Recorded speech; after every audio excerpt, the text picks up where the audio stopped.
Working capital management. The record गरिदिनु न ल रेकर्ड record भएको छ, सुरु भएको छ। त्यो हामीलाई पनि देखाउँथ्यो सर रेकर्डिङ भनेर नि साइन त्यस्तो केही पनि देखाएको छैन त ए होइन, मैले थर्ड पार्टीबाट अन्त्यबाट रेकर्डिङ गरिरहेको छु। त्यो जुमको रेकर्डिङ मलाई खासै मन नपर्ने भएर है। ए हुन्छ सर। तर अनि अडियो सुनिन्छ त्यसपछि चाहिँ सुनिन्छ सुनिन्छ अडियो भिडियो दुइटै हुन्छ अरे हो सरले भन्नु है। लास्ट विक चाहिँ त्यो माइक म्युट भएर रहेछ, त्यो भएर मैले तपाईँहरूलाई रेकर्डिङ चाहिँ पठाइनँ। मसँग रेकर्डिङ चाहिँ छ भिडियो मात्रै भयो कि। Okay, the content of the chapter are source of short-term financing, cash management, managing account receivable and inventory management है। देख्दाखेरि चाहिँ एकदम थोरै छ कन्टेन्ट भन्ने लाग्छ, तर थोरै चाहिँ छैन है। So let's move forward to the concept of working capital management. What's working capital management भन्ने ठ्याक्कै क्वेसन सोधिहाल्यो भने चाहिँ होइन, अब we have to understand that the fund that is required for the business to run daily activities smoothly, that's working capital। अब त्यो नामैले पनि clear छ होइन। Day to day activities perform गर्नको लागि चाहिँ चाहिने अर्गनाइजेसनलाई चाहिने फन्डलाई चाहिँ हामी वर्किङ क्यापिटल भनेर भन्छौँ होइन। अनि लङ रन अपरेसनको लागि चाहिनेलाई चाहिँ लङ रन अपरेसनको लागि चाहिने फन्डलाई चाहिँ हामी we call it equity capital भनेर भन्छौँ होइन। सो एक्सक्युज मी सर त्यो म्युट गर्दिनु न, त्यो आवाज के आइरहेको छ हजुर बोल्दाखेरि। अरू दुईजना अरू कसै अनम्युट हुनुहुन्छ? प्रतिमा खड्का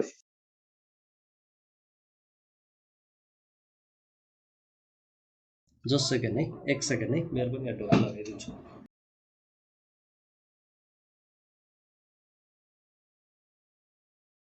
ओके, यो तपाईँहरू ढिलो ढिलो आउनु भएको भएर यतापट्टि फेरि यो कन्फ्युजन भइरहेको छ कि को वेट गरेर बसिराख्नु भएको छ भने। So it's the key factor in an organisation for long term performance and success होइन।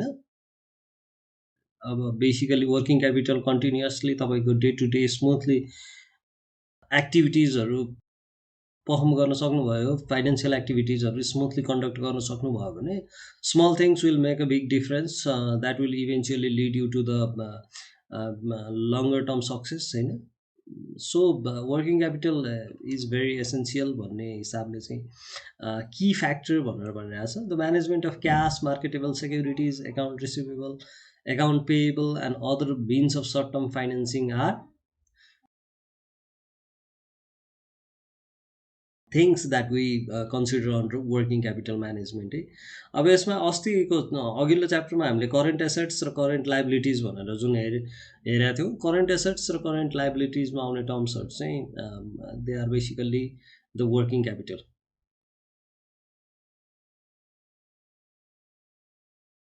Next slide.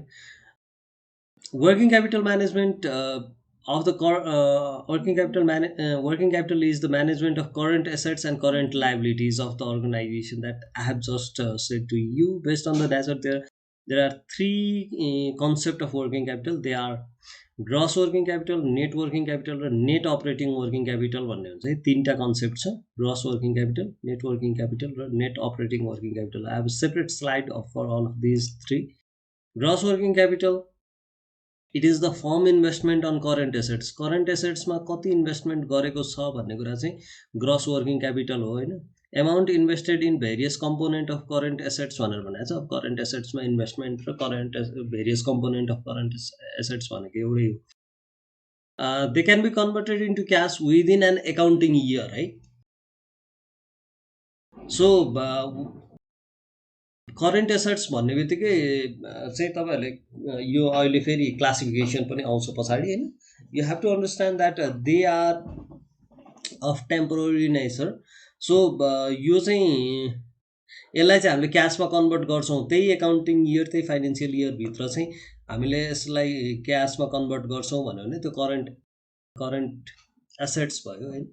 सो त्यस्तो खालको करेन्ट एसेट्समा गरेको इन्भेस्टमेन्ट चाहिँ ग्रस वर्किङ क्यापिटल हो। Gross working capital equals to sum of current assets, त्यो भनेको cash plus receivable plus inventories भयो है। यो बेसिकली यो तीनटाले चाहिँ सबै कभर गर्छ। You have cash, receivables and inventories है। Next slide, net working capital है। Net working capital, those who have joined late in the class, I request them to do their attendance in via Google Classroom है। Networking capital भनेको चाहिँ कस्तो भने current assets बाट current liabilities घटाउँदा जति access capital आउँछ त्यसलाई चाहिँ हामी नेट वर्किङ क्यापिटल भन्छौँ। तपाईँको करेन्ट एसेट्स कति छ र करेन्ट लाइबिलिटिज कति छ। अस्ति चाहिँ हामीले करेन्ट रेसियो भनेर निकालेका थियौँ यही दुईवटा टर्म युज गरेर। अहिले चाहिँ हामी नेट वर्किङ क्यापिटल भनेर निकाल्दैछौँ यही दुईवटा टर्म युज गरेर है। करेन्ट एक्सेस क्यापिटल कति छ है। The excess current assets over current liabilities is defined as net working capital. It indicates the liquidity position of the company. है, कम्पनीको लिक्विडिटी पोजिसन डिफाइन गर्छ नेट वर्किङ क्यापिटलले। So the next one is net operating working capital, NOWC भन्ने छ हैन। The excess current assets over the spontaneous current liabilities can be defined as net operating working capital है। अब यो spontaneous current liabilities भनेको चाहिँ के हो भनेर लाग्ला हैन। this one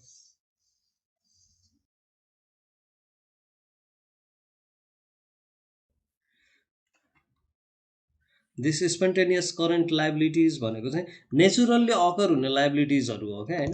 तिनीहरूको लागि हामीले प्री प्लान केही पनि गरेको हुँदैनौँ भन्ने खालको लाइबिलिटिज भयो भने चाहिँ स्पन्टेनियस करेन्ट एसेट्स भन्ने पनि हुन्छ। स्पन्टेनियस भने पछाडि नेचुरल्ली अकर भएको है। अब त्यो तपाईँले पसल राख्नु भएको छ, पसलमा चाहिँ सामान किन्न आयो होइन। अब सामान किन्न आउँदाखेरि कोही आजको दिनमा तपाईँको 5,000 को व्यापार भयो, भोलिको दिनमा चाहिँ तपाईँको 3,000 को मात्रै व्यापार भयो।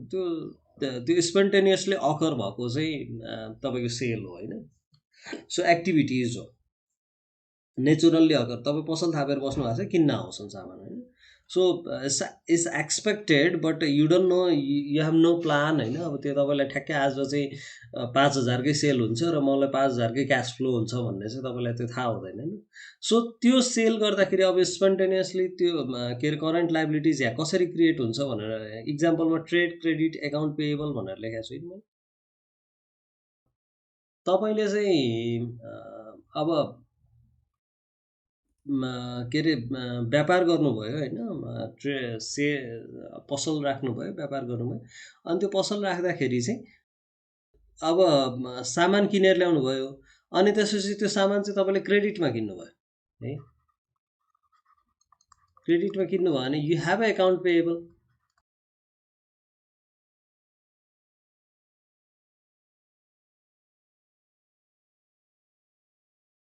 सो यो चाहिँ नेचुरल्ली अकर भइरहेको हुन्छ कि तपाईँ किनिराख्नु भएको हुन्छ सामानहरू, अनि त्यसपछि त्यो चाहिँ क्रेडिटमा किनिराख्नु भएको हुन्छ, फेरि सर्टेन टाइम पछाडि त्यो पे गर्नुहुन्छ, अरू सामान ल्याउनुहुन्छ होइन।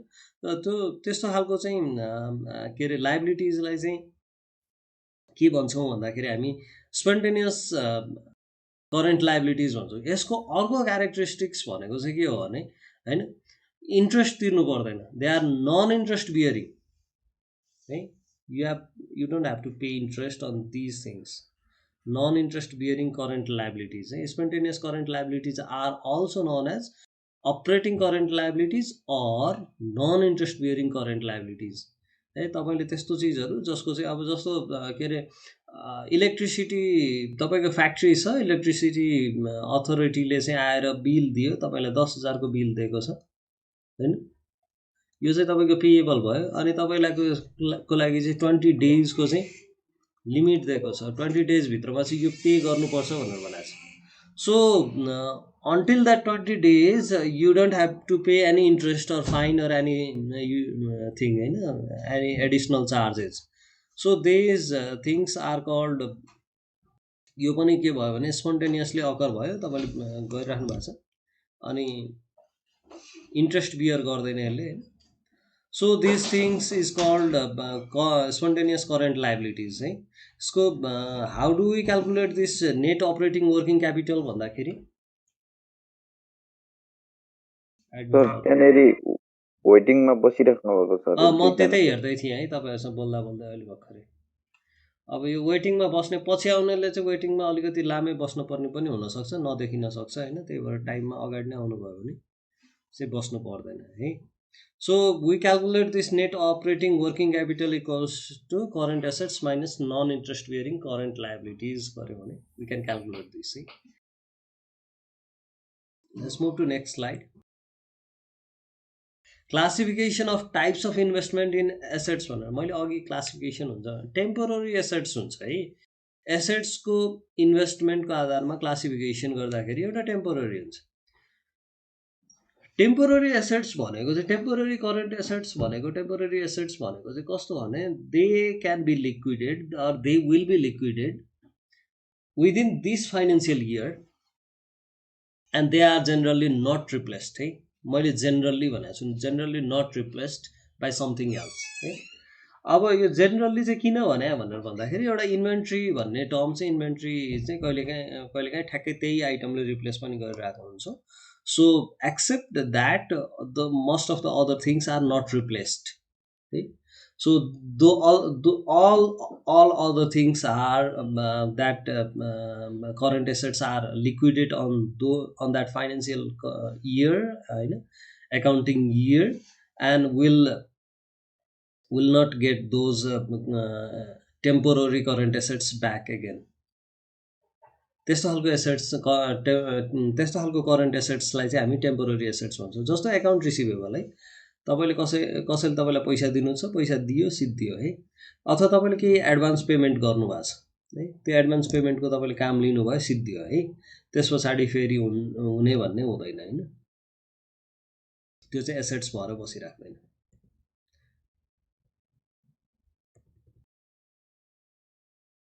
So the next is permanent. Permanent assets भनेको fixed assets हो. Assets that the firm expect to hold for a period longer than 1 year है. 1 वर्षभन्दा बढी होल्ड गर्छु भन्ने कम्पनीको इन्टेन्सन छ भने कुनै फाइनान्शियल एसेट कुनै फाइनान्शियल हैन physical assets, then they are called permanent assets है. अब यसमा त it's very quite easy. That's plant and इक्विपमेन्टलाई चाहिँ हामीले इजिली पर्मानेन्ट एसेट्स भनेर लिन सक्छौँ है. अब यो पर्मानेन्ट एसेट्समा हामी जाँदैनौँ है. यो वर्किङ क्यापिटलको लागि we just go through this temporary assets. Types of financing मा चाहिँ स्पोन्टेनियस छ एउटा, अनि एउटा चाहिँ टेम्पोररी, एउटा पर्मानेन्ट छ. स्पोन्टेनियस फाइनेन्सिङ भनेको चाहिँ अघि भइ नै सक्यो मैले स्पोन्टेनियस भनेको कस्तो भनेर. Naturally occur financing source that arise naturally or spontaneously out of the day-to-day operation of the business. Okay, so तपाईले चाहिँ त्यो अगाडि नै भने जस्तो हैन, if you have a shop and you'll sell in credit हैन, तपाईले किन्नु भएको छ भने पनि त्यो चाहिँ अब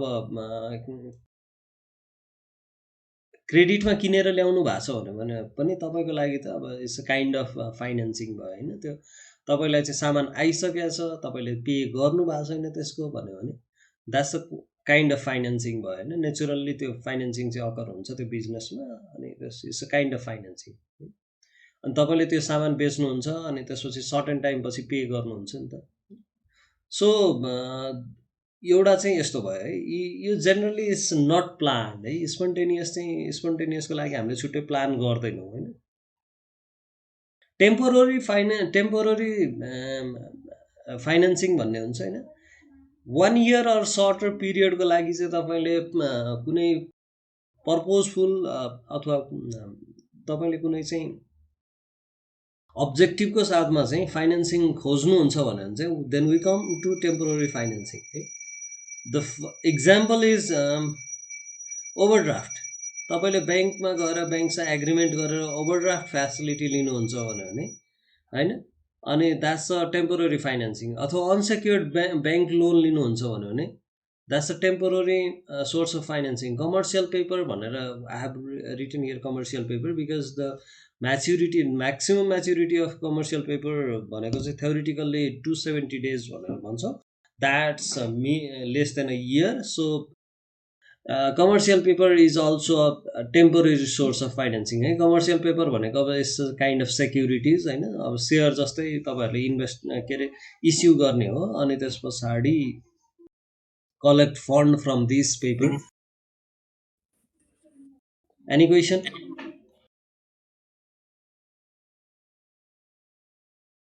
No, sir. Okay. So permanent source of financing मा चाहिँ long term source of discretionary financing used by the firm. Common stocks long term लोनहरु चाहिँ यसको इक्जाम्पल हुन्छ. डिबेन्चर बोन्डहरु पनि यसको इक्जाम्पल हुन सक्छ हैन. पर्मानेन्ट भनिसकेपछि पर्मानेन्ट भने यो अब सधैँलाई पर्मानेन्ट त होइन, but is for longer period है. सो कमन स्टक्स पनि पर्मानेन्ट होइन है. फेरि कमन स्टक्स चाहिँ म्याच्युरिटी पिरियड हुँदैन भन्ने छ. दे मे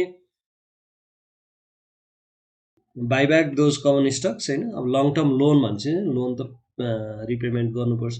डिबेन्चर बोन्डहरु the company may redeem those debentures हैन.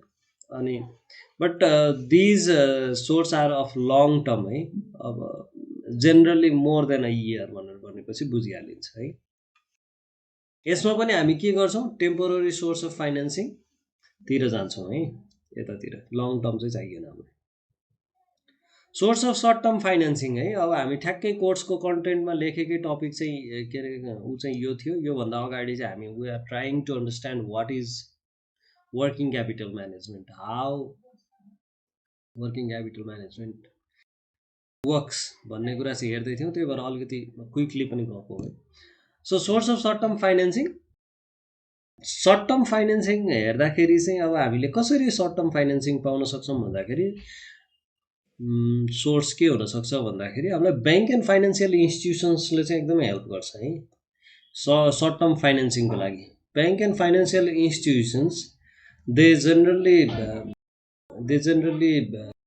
Stand on the first of the queue as a major source of financing है. फर्स्टमा चाहिँ ओभरड्राफ्ट एग्रिमेन्ट. ओभरड्राफ्ट एग्रिमेन्ट भनेको चाहिँ थाहा छ होला नि हैन तपाईहरुलाई, मैले भनौ कि नभनौ? नबुझ्नु भएको कोही हुनुहुन्छ ओभरड्राफ्ट एग्रिमेन्ट भनेको?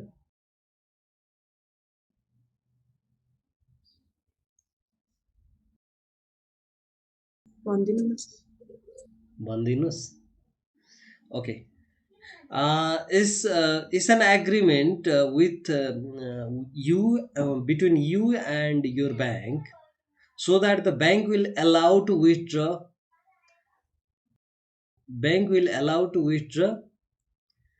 more than the fund that you have in your account. बुझ्नुहुन्छ?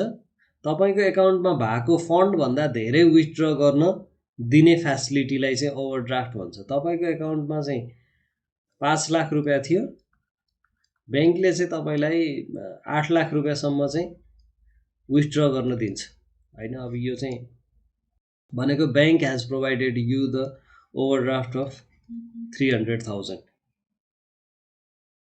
So this is an agreement between you and your bank so that the bank will allow you to withdraw more fund than you held in your bank.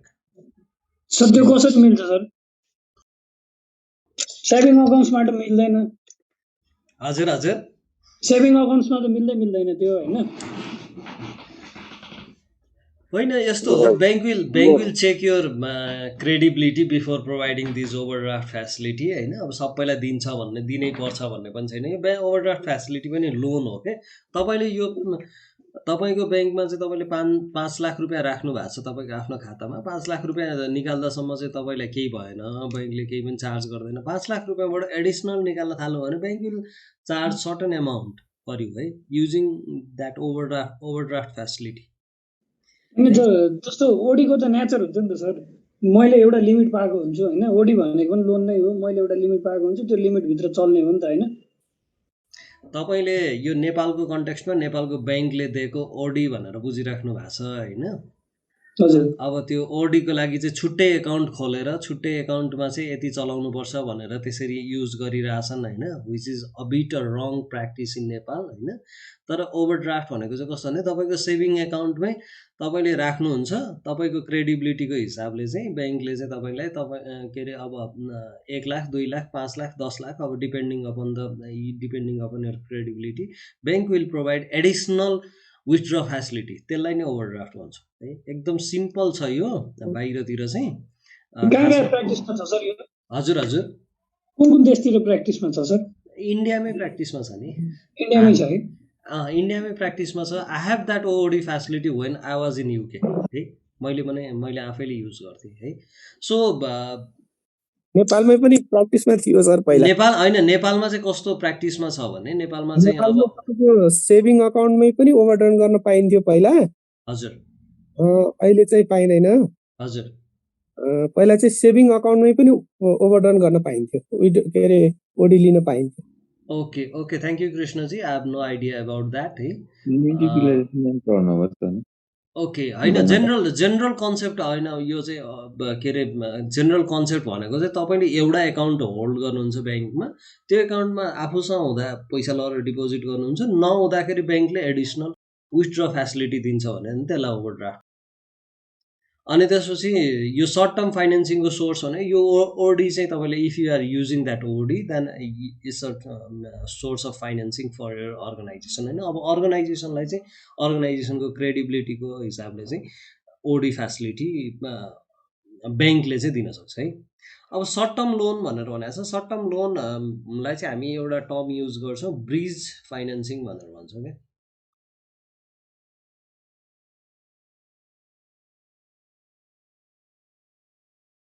Bridge financing भनेको चाहिँ you have some amount that you will get in few months back होइन।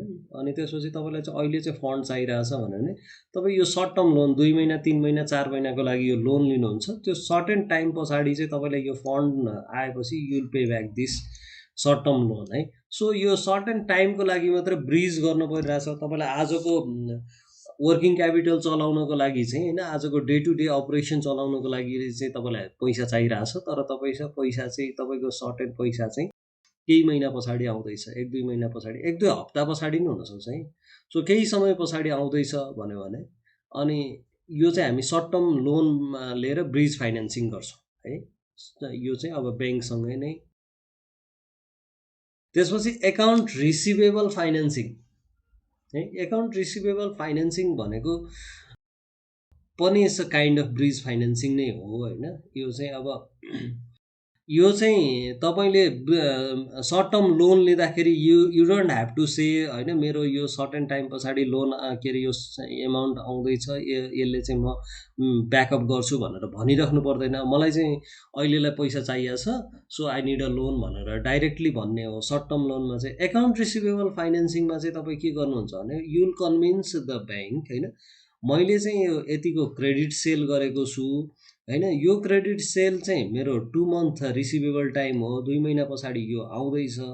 अनि यसलाई यो जुन यो पार्टीले मलाई पेमेन्ट गर्दैछ त्यो यो पार्टी चाहिँ is a very credible party.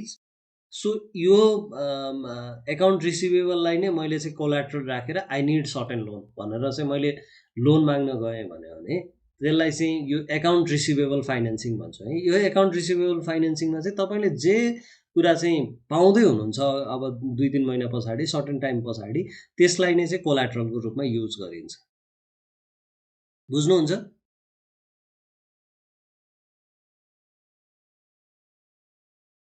So next one is customer advance भनेर भनेको छ। कस्टमरलाई तपाईँले चाहिँ एडभान्समा चाहिँ सेल गर्नुहुन्छ अनि एडभान्समा पैसा लिनुहुन्छ अनि त्यस पछाडि you deliver later after few time frame होइन, अनि त्यहाँबाट you will deliver the goods or service भन्यो भने चाहिँ तपाईँले चाहिँ you will get certain fund in advance time होइन।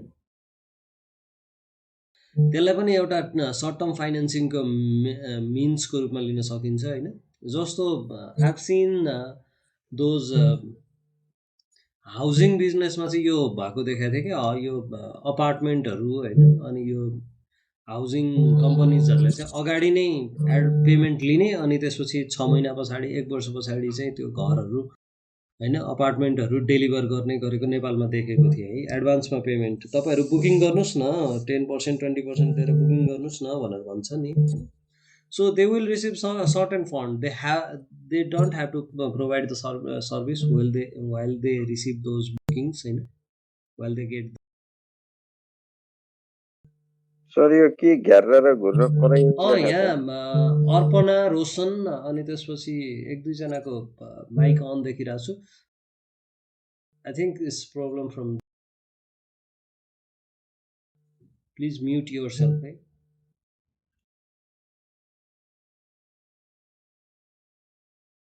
Okay, it's fine now. So selling goods on installment भन्ने छ हैन। अब if you are selling goods on installment हैन, अनि इन्स्टलमेन्टमा गुड सेल गर्दाखेरि पनि तपाईले चाहिँ के हो भने यो चाहिँ कस्तो कन्सेप्ट हो भने तपाईले चाहिँ तपाईको क्रेडिट रिसिभेबल टाइम चाहिँ यो चाहिँ कति भने 3 months थियो भने अब you'll sell this you'll sell your goods on instalment हैन। तपाईले 15 दिनको इन्स्टलमेन्ट बनाउनु भयो भने त 3 महिनासम्म त you'll be receiving 6 instalment within this 3 month period हैन। सर्टेन इन्स्टलमेन्ट चाहिँ यो भन्दा पछाडी पनि जान्छ हैन। अब यो तपाईको अनि तपाईले तर त्यो 3 महिना भन्दा अगाडि नै पनि तपाईको चाहिँ सर्टेनली पैसा चाहिँ तपाईले पाइसकेका हुनुहुन्छ हैन। त्यो एभरेजमा तपाईको 3 months चाहिँ त्यो अकाउन्ट रिसिभेबल पिरियड छ तपाईको अर्गनाइजेसनको। यो 3 महिनासम्म वेट गर्न सकिन्न। अब यसलाई चाहिँ इन्स्टलमेन्टमा बेच्ने गरौँ अनि त्यसपछि प्रत्येक महिनामा इन्स्टलमेन्ट तिर्ने अथवा प्रत्येक हप्तामा इन्स्टलमेन्ट तिर्ने त्यस्तो बनायौँ भने चाहिँ हामीले will be receiving some fund before 3 months period हैन। अब 3 months भन्दा पछाडि पनि यो जान सक्छ। यो चाहिँ एक टाइप अफ हेज हो क्या, त हेजिङ गरे हो क्या यो चाहिँ हैन। अब तपाईले अगाडि पनि ल्याउनु भएको छ पछाडि पनि पुर्याइराख्नु भएको छ है। सो यो यसलाई पनि हामी यो अगाडि आएको फन्डलाई पनि हामी चाहिँ यो के भन्न सक्छौँ भने सर्ट टर्म फाइनेन्सिङको अब यो सोर्स हो।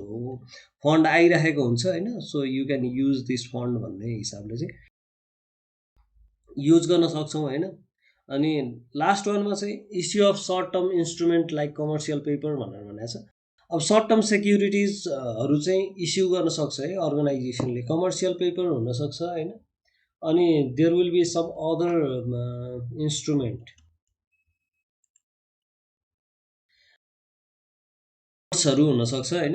के अरे डिपोजिट नोटहरू हुनसक्छ अनि त्यसपछि त्यस्तो फाइनेन्सियल इन्स्ट्रुमेन्ट्सहरू हुनसक्छ है। अरू पनि बिल्सहरू भन्ने हुनसक्छ, बिल्सहरू वारेन्टहरू।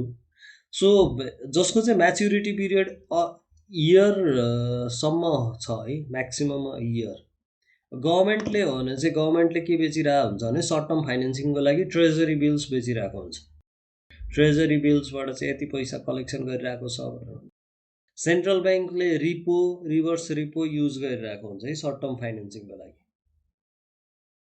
अनि यो चाहिँ कम्पनीहरूले कर्पोरेसन्सहरूले चाहिँ they mostly use this commercial paper है। कमर्सियल पेपरको चाहिँ मिनिमम लेन्थ भनेको चाहिँ 7 डेजको कमर्सियल पेपर हुन्छ अनि म्याक्सिमम 270 डेजको हुन्छ थ्योरिटिकल्ली है। अब त्यस्तो खालको कमर्सियल पेपरहरू युज गरिरहेको हुन्छ। सो यिनीहरूबाट पनि सर्ट टर्म फाइनेन्सिङ गर्न सकिन्छ है। बुझ्नुहुन्छ?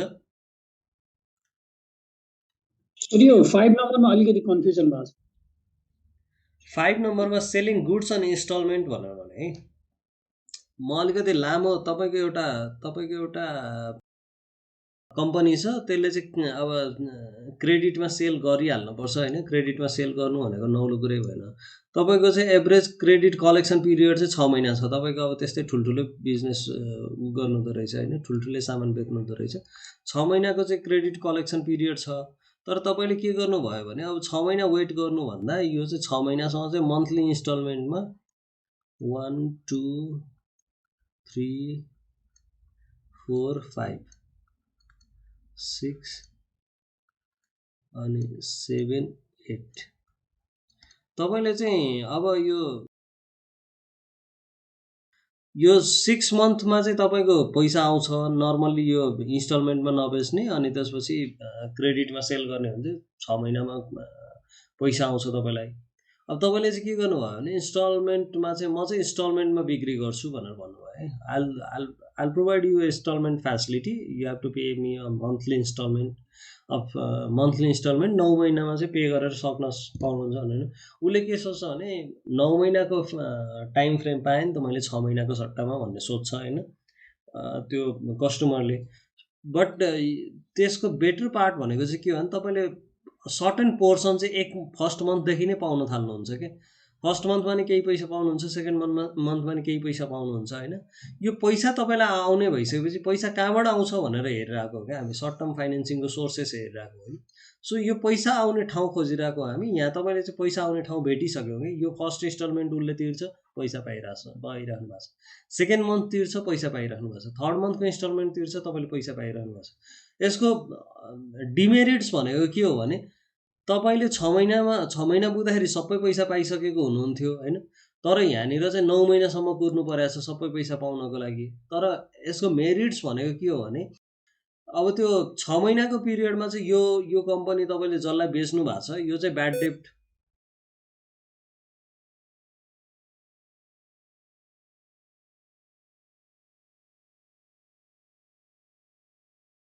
6 महिनामा तपाईँले जसलाई बेच्नु भएको छ यो चाहिँ ब्याड डेब्ट भएर जान पनि सक्थ्यो हैन। तर you still receive money for this 6 month period हैन। यो 6 मन्थ पिरियडसम्म तपाईँले पाइसक्दाखेरि त 2/3 पैसा चाहिँ पाइसकेका हुनुहुन्छ हैन। You know the financial position of your के अरे काउन्टर पार्टी हैन। तपाईँको डिफल्ट रिस्कको चान्सेस पनि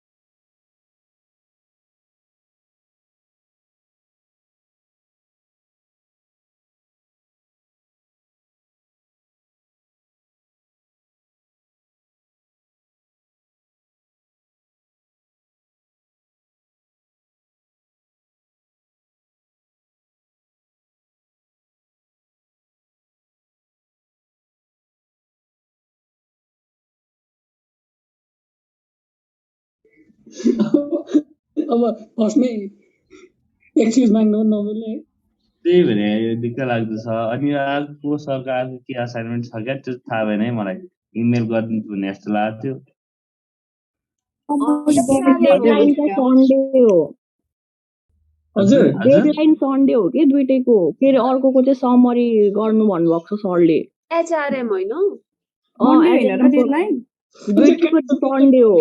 होइन हो ठ्याक्कै एक हप्ता हो नि टाइम, ठ्याक्कै त्यो क्लाससम्मको दिनसम्म हो कि भए त अर्को रिसर्चको चाहिँ मन्डे होला। अब मन्डे छ क्लास, अब के अरे क्लास आउनु भन्दा अगाडि सबमिट गरिसक्नु भनेपछि त सन्डे भएन त। यो उमा भाइबर ग्रुपमा पास गरौँ न क्वेसन। मेरो त हिजो छुटेछ त्यो एचआरएम को, मलाई थाहा पत्तै थिएन अहिलेसम्म। एचआरएम को चाहिँ समरी गर्ने हो 500 वर्ड्सको।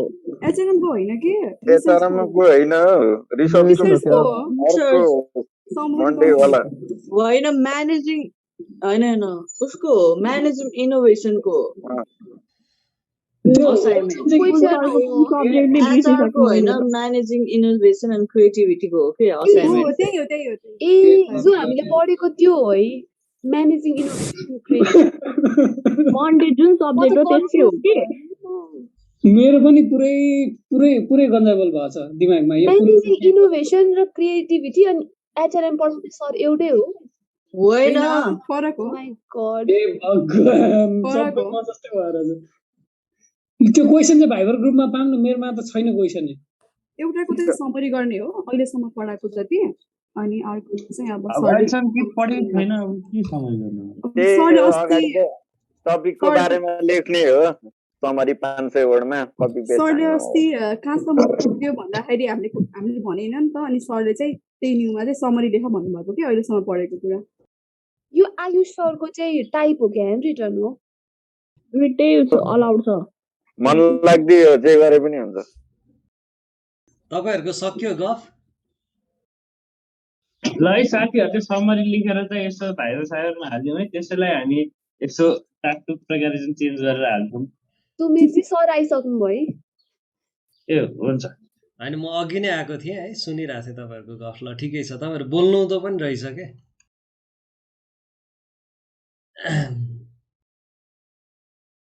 यो स्लाइड शेयर भएको छैन है अहिले।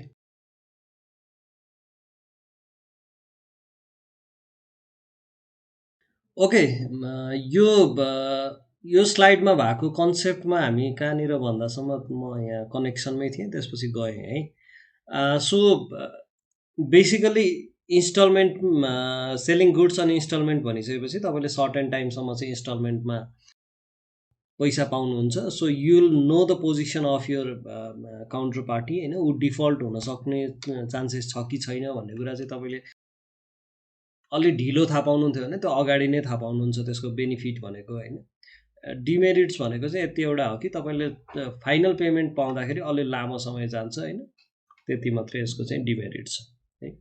सो यो एक हिसाबले चाहिँ यसलाई हामी हेजिङ गरेको पनि भन्छौँ क्या। तपाईँले ढिलो पाउनुपर्ने कुरा चाहिँ अगाडि पनि पाइराख्नु भएको छ, अनि त्यसपछि 6 महिनामा पाउनुपर्ने कुराले चाहिँ तपाईँले अझै एक्सटेन्ड पनि भइरहेछ भने चाहिँ it's a type of hedging as well है।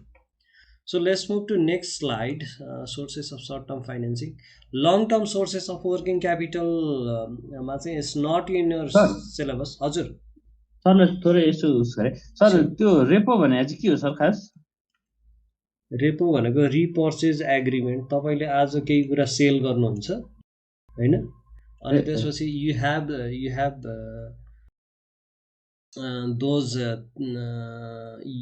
you have certain time to purchase that assets back again के भनेको के हो भने तपाईले चाहिँ तपाईलाई बेच्नै नपरेको कुरा चाहिँ तपाईसँग तपाईको आफ्नै एउटा कम्प्युटर छ, ल्यापटप छ हैन, अनि त्यसपछि तपाईले चाहिँ के भन्नु भने तपाईँलाई आज पैसा चाहिएको छ 15 दिन जतिलाई, तपाईले मलाई चाहिँ के भन्नु भने यो ल्यापटप चाहिँ पर्चेज गरिदिनुस् अनि त्यसपछि मलाई सर्टेन पैसा दिनुस् भनेर तपाईले भन्नुभयो है, मैले भनिरहेको। तपाईले सर्टेन पैसा दिनुस् भनेर चाहिँ तपाईले अब तपाईको साथीलाई भन्नु है, म भन्दाखेरि अलि कन्फ्युज होला। तपाईको साथीलाई भन्नुभयो, तपाईको साथीले चाहिँ अब तपाईलाई तपाईको ल्यापटप लिएर 50,000 तपाईलाई दियो, अनि त्यसपछि 15 दिनपछि तपाईले तपाईको आफ्नै ल्यापटप चाहिँ अब 50,000 होइन कि 55-60,000 मा चाहिँ फिर्ता गरेर है, अनि 55-60,000 मा चाहिँ पर्चेज ब्याक गर्नुहुन्छ भने रिपर्चेज एग्रिमेन्ट भन्छ के त्यसलाई चाहिँ है। त्यसलाई चाहिँ हामी रिपो भन्छौँ। बुझ्यो सर।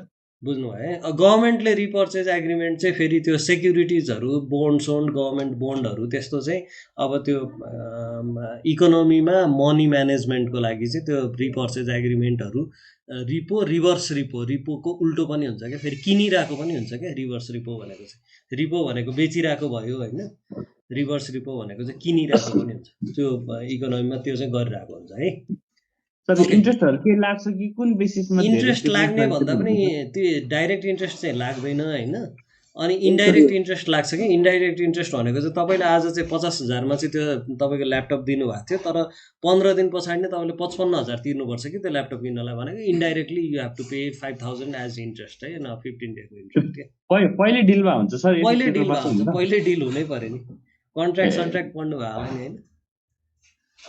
त्यही खासै धेरै आइडिया नभएरै सोधेको सर।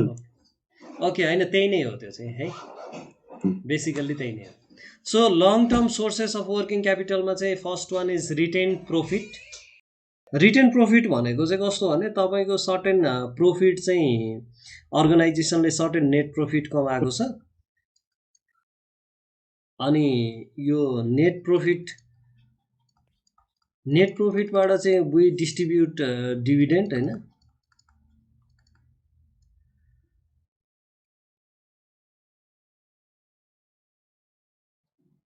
डिभिडेन्ड सर्टेन डिस्ट्रिब्युट गरिसक्यो। यो नेट प्रॉफिट हामी सबै बाँडेर डिभिडेन्ड बाँडेर सक्दैनौँ है, जेनरली सक्दैनौँ हैन। अनि त्यसपछि सर्टेन यो डिभिडेन्डलाई चाहिँ माइनस गर्दाखेरि अथवा यसलाई यो यसरी घटाउँदाखेरि चाहिँ सर्टेन एमाउन्ट बाँकी रहन्छ, यसलाई चाहिँ हामी रिजर्भतिर लान्छौँ हैन। योलाई रिटेन अर्निङ्स भनेर भन्छ होइन। यो बाँडेर बाँकी भएकोलाई चाहिँ हामी रिटेन अर्निङ भन्छौँ क्या। अब यो रिटेन अर्निङ चाहिँ वर्किङ क्यापिटलको सोर्स हो, तर लङ टर्म सोर्स हो है। लङ टर्म सोर्स चाहियो भने चाहिँ हामी रिटेन अर्निङ एउटा युज गर्छौँ। अब कस्तो हुन्छ भने जेनरली तपाईँको फर्म एकदमै नयाँ छ होइन, त्यसको चाहिँ working capital long term working capital अब छैन, बेसिकली राम्रो छैन, स्ट्रङ छैन भने चाहिँ यो नयाँ फर्मले चाहिँ डिभिडेन्ड त्यही भएर थोरै बाँड्छ, नेट प्रफिटको धेरै पोर्सन रिटेन अर्निङमा राख्छ। अब फर्म एकदम म्याच्योर भएको छ, उसले फर्दर इन्भेस्टमेन्ट गर्ने, उसको एक्सपान्सन गर्ने ठाउँै छैन भन्यो भने चाहिँ अब त्यस्तो नयाँ फर्मले चाहिँ के गर्छ भने डिभिडेन्डै धेरै बाँडिदिन्छ। अब यो चाहिँ यसरी हेर्न सकिन्छ, we can see this retained profit है। डिभिडेन्डको यो चाहिँ यो अन द बेसिस अफ मैले तपाईँहरूलाई एउटा थ्योरी छ होइन डिभिडेन्डको, life cycle hypothesis of dividend भन्ने छ, त्यसको बेसिसमा भनिरहेको कुरा है रिटेन प्रफिट चाहिँ।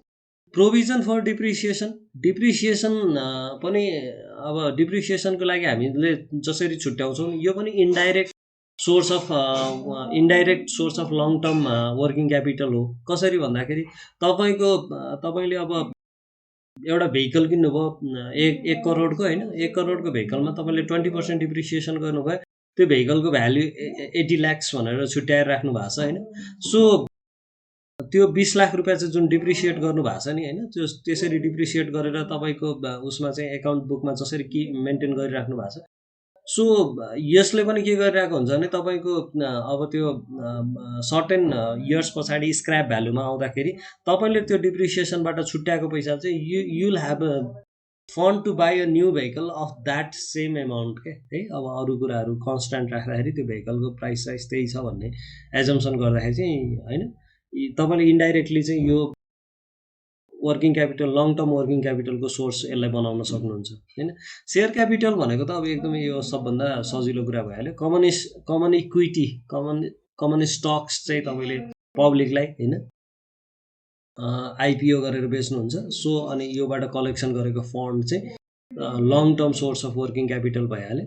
अनि लङ टर्म लोन भनेको चाहिँ अब यो तपाईँले ब्याङ्कसँग लोन लिनुभएको छ जसको चाहिँ maturity period pay back maturity भन्दा पनि पे ब्याक पिरियड चाहिँ लामो छ, 20 वर्ष 30 वर्षमा चाहिँ पे गरेर सक्नुहुन्छ भन्यो भने चाहिँ these things is long term loan and they are also called long term source of working capital. त्यस पछाडि डिभेन्चर भनेर आएको छ, डिभेन्चर र बोन्ड है। अब डिभेन्चर बोन्ड पनि long term source of working capital हो, बिकज दे कलेक्ट फन्ड होइन from the public and pay interest on certain periodic basis. So debenture and bond allows to collect अब huge value of money होइन। अब अनि त्यसपछि यसले चाहिँ fund mobilisation गरिदिन्छ कि होइन, जोसँग पैसा छ पैसा भएकोबाट नभएको युनिटमा चाहिँ फन्ड मोबिलाइजेसन गरिदिन्छ। अनि लामो समयसम्म चाहिँ अब हामीले यहाँ लामो भनेको मोर देन अ इयर भनेर भनिरहेको छौँ, तर डिभेन्चर बोन्डले चाहिँ अब 20 वर्ष 30 वर्ष अथवा होइन पर्पेचुअल डिभेन्चर छ भने त इन्फाइनाइट पिरियडसम्मको लागि चाहिँ we use this debenture as a source of fund होइन, अनि source of long term fund.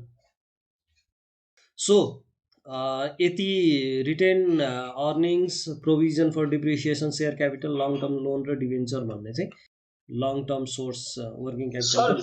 हजुर एक्सक्युज मी, हजुर यो प्रोभिजन फर डिप्रिसिएसन छ नि सर, हजुर यसमा चाहिँ के सिङ्किङ फन्ड क्रिएट गर्छौँ हामीहरूले कि के गर्छौँ सर? सिङ्किङ फन्ड क्रिएट गर्न पनि सकिन्छ होइन, अथवा तपाईँले जेनरली के बुझ्नुहोस् भने हामीले चाहिँ तपाईँको डिप्रिसिएसन भयो भनेर चाहिँ तपाईँको एकाउन्ट बुकबाट घटाइरहेको हुन्छौँ होइन, सर्टेन भ्याल्यु डिप्रिसिएसन भयो होइन भनेर त घटाइरहेको हुन्छौँ नि त। अनि घटाइरहेकोबाट चाहिँ के हुन्छ भने तपाईँको फाइनेन्सियल पोजिसनमा चाहिँ त्यसले के गरिरहेको हुन्छ भने त्यसले चाहिँ तपाईँको उसमा अर्गनाइजेसन हजुर एमाउन्ट घटायो होइन नेट प्रफिटहरूतिरबाट। अनि त्यसपछि तपाईँले चाहिँ त्यो स्क्रैप भ्यालु पुग्दासम्म चाहिँ तपाईँले त्यति त्यो घटाएकोबाट चाहिँ अब तपाईँले रियलिस्टिक डिप्रिसिएसन गर्नुभएको छ भने चाहिँ you will be able to buy next अब त्यही प्लान्ट एन्ड इक्विपमेन्ट। त्यो प्लान्ट एन्ड इक्विपमेन्टलाई तपाईँले स्क्रैप गरेको दिनमा अब त्यो काम नलाग्ने भएर त्यसले काम नदिने भइसकेको दिनमा चाहिँ तपाईँले अर्को प्लान्ट एन्ड इक्विपमेन्ट किन्दाखेरि you don't need a additional fund for that है। अब तपाईँको त्यहीँबाट चाहिँ के अरे तपाईँको त्यो जुन रिजर्भ यो यहाँबाट जाने त यो आखिरीमा यतैतिर हो नि त रिजर्भहरूतिरै होइन, त्यसलाई you can call it stringing fund होइन। अब ठ्याक्कै एकाउन्टिङ बेसिसमा प्र्याक्टिसेसहरू चाहिँ कस्तो छ भन्ने कुरा चाहिँ अब के अरे ठ्याक्कै त्यो फरक पर्छ होइन, कम्पनी के अरे कन्ट्री बिचमा होइन। एनएफआरएसले चाहिँ के गरिरहेछ भन्ने कुरा चाहिँ अब त्यो हेर्नै पर्छ है। सर त्यसले त जस्तो स्ल्याब राखिदिएको छ नि त ग्रुपमा क्याटेगोराइज गरेछ हैन। त्यो त मलाई थाहा छ, त्यो मलाई थाहा छ। हजुर।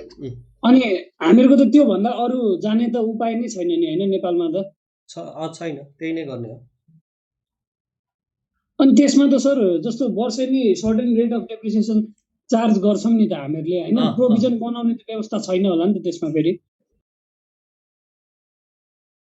जस्तो मैले इक्विपमेन्टहरु अथवा मेसिनरी किने 20% अथवा 25% भन्ने त्यो एउटा स्ल्याब राखिदिएको छ नि त।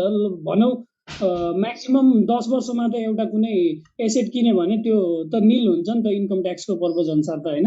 ओके, तपाईले भन्नुभएकै कुरामा तपाईको आफ्नो एन्सर त्यही छ हैन। 10 वर्षमा तपाईको त्यो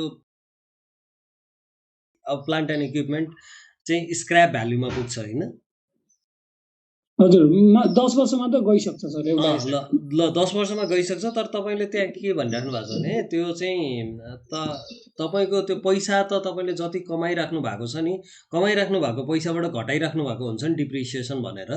पैसा त गइरहेको कहीँ पनि गइरहेको हुँदैन नि त, विदिन द्याट अर्गनाइजेसनै हुन्छ नि हैन। हजुर।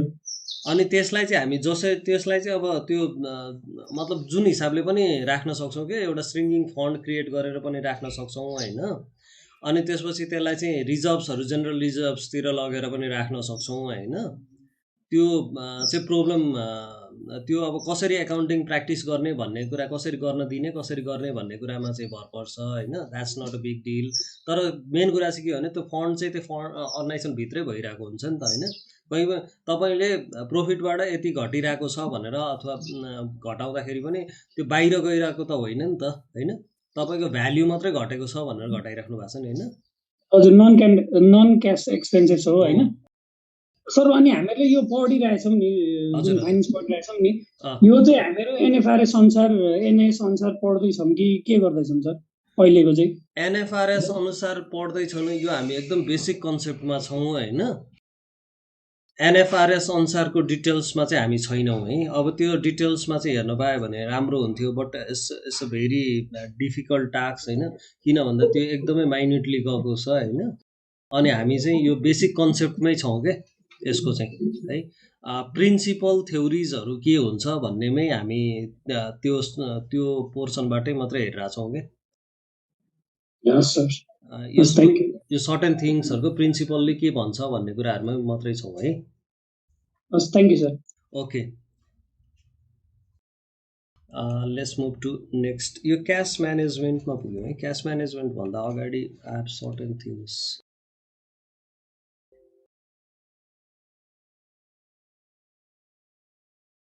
अलिकति न्युमेरिकलको पार्टमा जाउँ। मैले यहाँ ब्ल्याङ्क स्लाइड राखेको छु। म तपाईहरुलाई ब्ल्याङ्क स्लाइड पछि यहाँ लेखिसकेपछि पछि पठाइदिन्छु।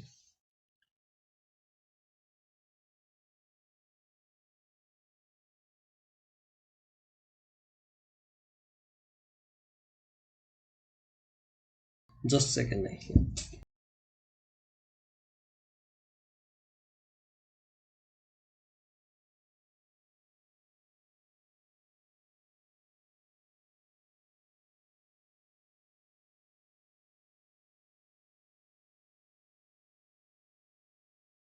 यसको सर्टेन न्युमेरिकलको लागि हामी अब यो न्युमेरिकलको पार्टतिर जान्छौँ। इन्भेन्ट्री कन्भर्जन पिरियड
सँगसँगै गर्दै जानुहोस् है, यो यिनीहरूको न्युमेरिकल गरिन्छ हामी पछाडि है।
अब यो रिसिभेबल टर्नओभर भनेको चाहिँ हैन, क्रेडिट सेल्स बाई रिसिभेबल हुन्छ भनेर मैले यहाँ चाहिँ लेखिनँ है, बुझ्नुभयो है।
सर तपाईँले हामीलाई अब यसको न्युमेरिकल पनि गराउनुहुन्छ हो अहिले? गराउँछु होइन, मेरो इन्टेन्सन चाहिँ तपाईँहरूलाई न्युमेरिकल प्रब्लम दिने छ होइन, सजिलो न्युमेरिकल छ यसको, आज दिने भन्दा पनि अनि पछाडि चाहिँ केही प्रब्लम भयो भने हेर्ने इन्टेन्सन छ है। हुन्छ sir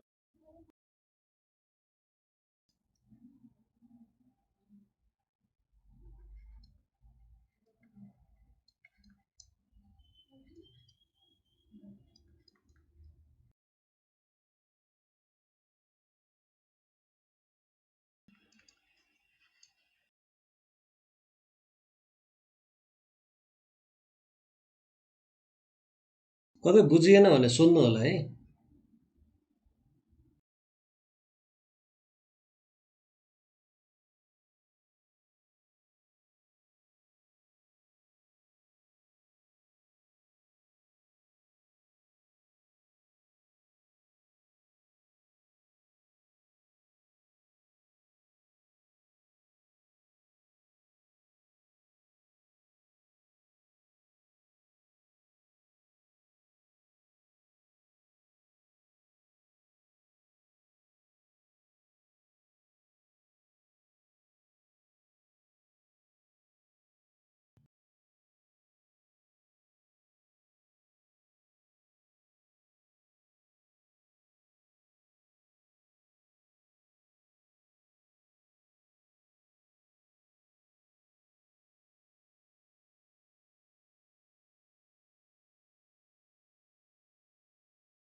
Receivable conversion period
okay अब लेख्नुभयो होला है यहाँसम्म मैले यो स्लाइडलाई बन्द गरेँ